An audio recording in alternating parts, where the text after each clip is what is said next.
Eu, nos anos 90, dedicava-me à informação geográfica e trabalhámos em rádio virtual e depois em rádio aumentada. E na altura cheguei à conclusão que já não ia haver nada para inventar a informação geográfica. Havia o GPS, havia os satélites de alta resolução e, portanto, o Google Earth, que hoje existe, ou o Google Maps e o Microsoft Virtual Earth eram totalmente previsíveis. E nessa altura virei-me para uma geografia de interiores. Por exemplo, como é que nós sabemos que esta garrafa está nesta mesa?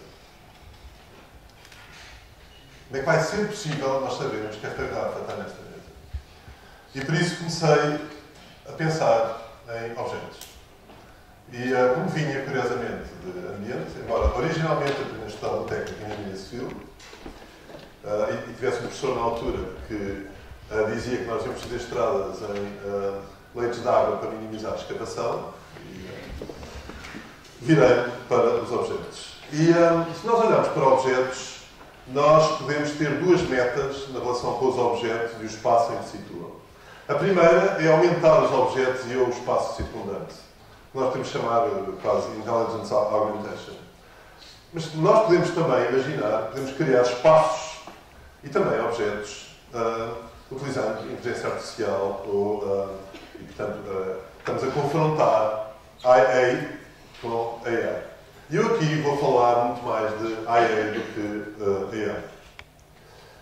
E, portanto, eu poderia falar também, portanto, falo em ecossistemas, em aumentar os objetos e os espaços.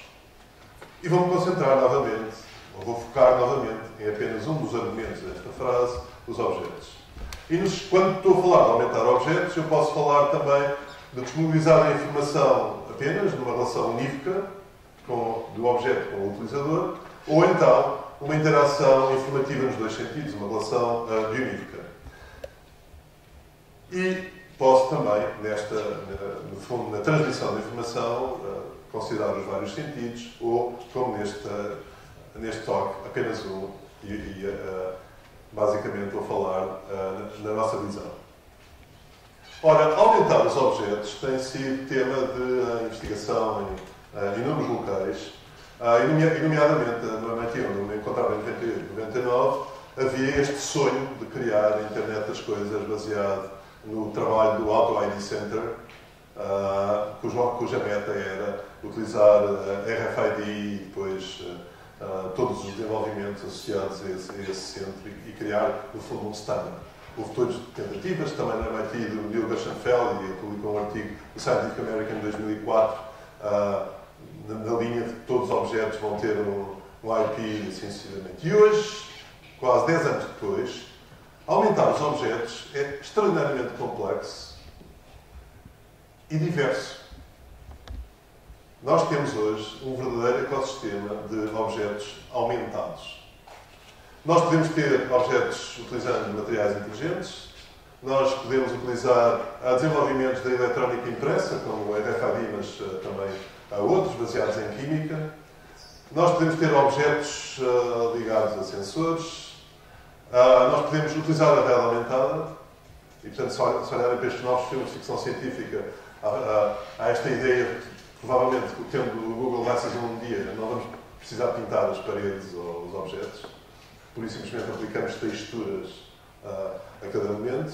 E podemos ainda imaginar que eu posso transformar qualquer objeto, que neste momento é estúpido, num objeto inteligente com um add-on qualquer.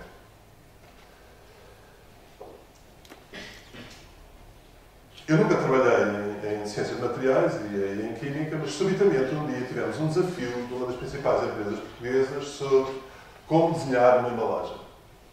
Completamente revolucionária.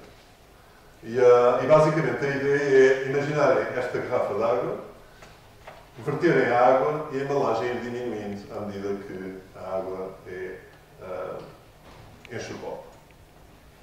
Ok, portanto, eu nessa altura abriu-se-me um mundo e comecei a falar com as pessoas de ciências de materiais e vi que, de facto, há várias formas de criar inteligência nos materiais.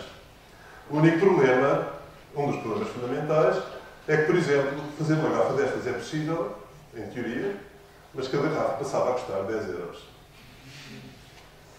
E, portanto, há materiais inteligentes, de facto, os objetos podem ter materiais inteligentes, mas é necessário alguma inteligência para fazer a sua escolha. E uma das formas mais simples e, de facto, menos dispendiosas é utilizar uma área da química, o eletrocromismo, ou o fotocromismo, ou o termocromismo, e, por exemplo, os meus colegas da Wildings Brasil, este Natal, decidiram dar como presente umas canecas que mudam de cor e têm mensagens. Com este tipo de química, é de facto possível ter alguma inteligência nos objetos, é pelo menos possível transmitir a informação unificamente dos objetos para os utilizadores. A outra alternativa, de facto, é a eletrónica impressa. Eu já falei desta filosofia que presidiu a criação do Auto ID Center e ainda hoje se mantém, e a lógica na altura é que um dia todos os objetos vão substituir o código de barras por, no fundo, por uma radio tag. Nós hoje, em Paris, podemos ir ao Carrefour e, de facto, há um supermercado, pelo menos, em que todos os objetos têm RFID, portanto nós passamos pela caixa automaticamente e temos o preço. E tem havido inúmeras outras experiências. Eu trabalhei muito com uma empresa holandesa chamada Geodan, que abraçou desde o início esta ideia de que todos os objetos um dia vão ter o radio tag, mas que infelizmente os projetos mais bem sucedidos foram nas cadeias. Basicamente, os povos dos prisioneiros tinham radio tags e eram detectados a cada momento. E isto, de facto, ainda hoje é difícil baixar os 5 cêntimos ou 4 cêntimos por tag. Há uns anos, a Samsung colocou um vídeo no YouTube que nos inspirou profundamente. E eu vou passar esse vídeo.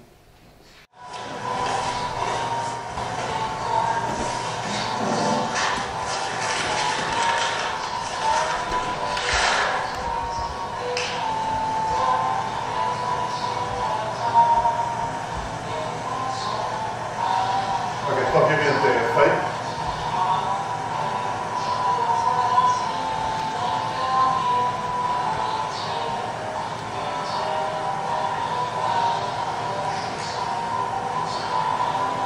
Nós começámos a imaginar se seria possível fazer embalagens com essas características, em que no fundo fosse possível ter vídeo e animação impressa.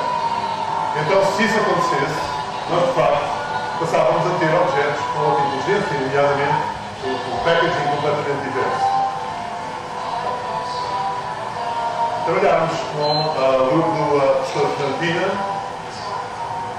e chegámos à conclusão que, obviamente, demoraria alguns anos a chegarmos a este infográfico, mas seria possível. E hoje nós, através da Invisible, conseguimos fazer alguns destes truques, seguidamente com isto. Nós descobrimos foi que, de facto, com a eletrónica impressa, nomeadamente com tintas eletrocrómicas e outros desenvolvimentos, é possível dar inteligência a packaging. Nós hoje, por exemplo, estamos a fazer garrafas em que há uma animação quando sacudimos a garrafa basicamente na embalagem. A outra alternativa, em relação no fundo, a esta ideia de que os objetos têm alguma inteligência e podem ser aumentados, de incorporarmos sensores, por exemplo, como naquele caso em que o boneco treme quando recebemos uma mensagem.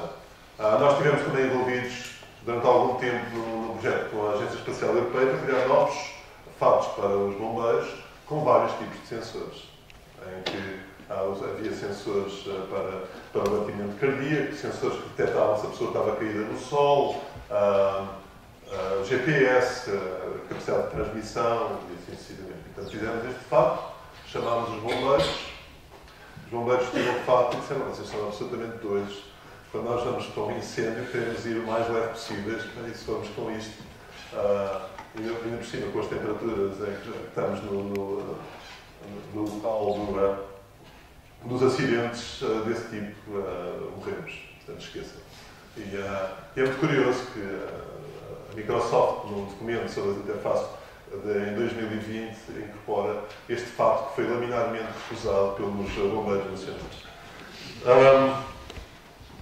Mas, de facto, o que está a acontecer é que há todas estas tentativas baseadas em eletrónica impressa, em materiais inteligentes, e há firmas que advogam que a inteligência nos objetos não vai estar nos objetos, vai ser simplesmente aumentada através da realidade aumentada. Eu estou convicto que os Google Glasses e todos os outros dispositivos que vão conter com os Google Glasses vão ter um enorme impacto. Hoje, a realidade aumentada é muito conhecida pelo conhecimento de marcas, como os QR Codes e outros, mas a realidade aumentada é muito mais do que isso. E nós, há uns anos, fizemos este vídeo, que é basicamente um Roger Rabbit animado.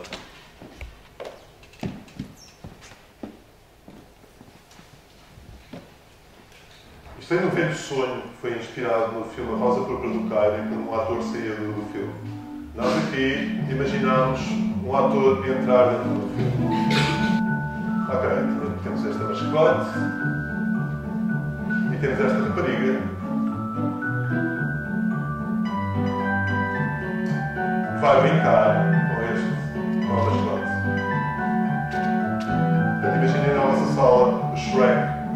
E vocês brincam com o Shrek. Ok, nós tentamos as colisões, fazemos projeção de sombras em tempo real.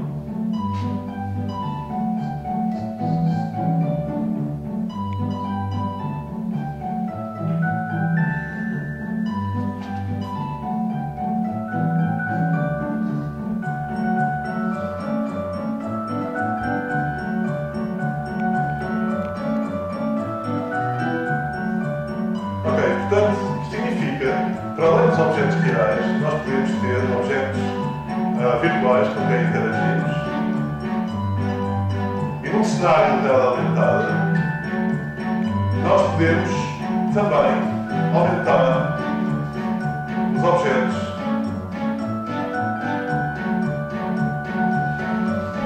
com que lidamos nos nossos espaços, em casa,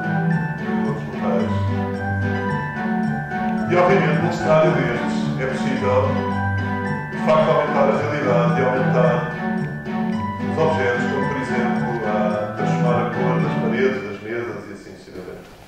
Hoje, muitas das firmas em realidade aumentada estão a advogar este caminho para dar inteligência aos objetos e, seguramente, o Google, através do Google Glasses, vai fazer o que é possível. O que se passa em relação ao Google Glasses é que quem criou os Google Glasses foi a pessoa que, no fundo, esteve por trás do Street View e, por isso, a realidade aumentada que o Google vai vender, entre aspas, numa primeira aproximação, tem muito a ver com os exteriores e não com os interiores. E, por isso, há enormes oportunidades, nesta altura, de facto, em realidade aumentada de interiores, na linha daquilo que eu mostrei. Há inúmeras empresas, consórcios de empresas a trabalhar neste cenário, nomeadamente porque nas próximas gerações de televisão, com as câmaras do tipo Kinect ou Leapmotion, isso vai ser possível.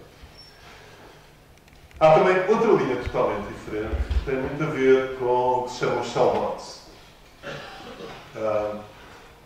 Este trabalho, curiosamente, é de um professor do Instituto Superior Técnico, chamado Artur Arsénio, que está a desenvolver o conceito de introduzir telemóveis em objetos cotidianos. Imaginem um candeeiro. O que é que nós, na nossa casa, temos sempre? Em cada quarto. Um candeeiro e um puxador da porta. E por isso nós podemos transformar o candeeiro em um candeeiro inteligente, em que simplesmente colocamos o telemóvel e o candeeiro passa a ter o comportamento daqueles candeeiros da Pixar. Ele pode ser utilizado para videoconferências, ou para segurança, ou para qualquer outra função que possa ser programada por qualquer um. Muito trabalho relacionado com esta lógica de dar inteligência aos objetos, no fundo, a criação de ecossistemas de objetos, vem de um livro publicado em 98, que está disponível na rede, When Things Start to Think, do Neil Gaiman. É muito curioso ler esse livro, porque muitas destas ideias estão lá. A única exceção é provavelmente a ideia de todas estas que eu apresentei, que vai ser talvez a mais dominante, e que é de aumentar os objetos através, no fundo, de aumentar a realidade ou de realidade aumentada. Na realidade aumentada há inúmeras hipóteses neste momento. Eu estou aqui de regresso ao técnico e no outro dia, num seminário, não aqui nestas instalações, mas na Alameda, listei todos os grandes, as empresas emergentes do TechCrunch e perguntei aos estudantes se não conseguiam ter aquelas ideias e desenvolverem os produtos que estão nessas firmas. E a resposta unânime foi que era possível. E por isso o meu desafio final aqui é que pensem de facto em realidade aumentada para interiores e criem os novos objetos inteligentes ou a nova forma de aumentar objetos que criem um novo ecossistema de objetos a nível global. Obrigado por estar aqui.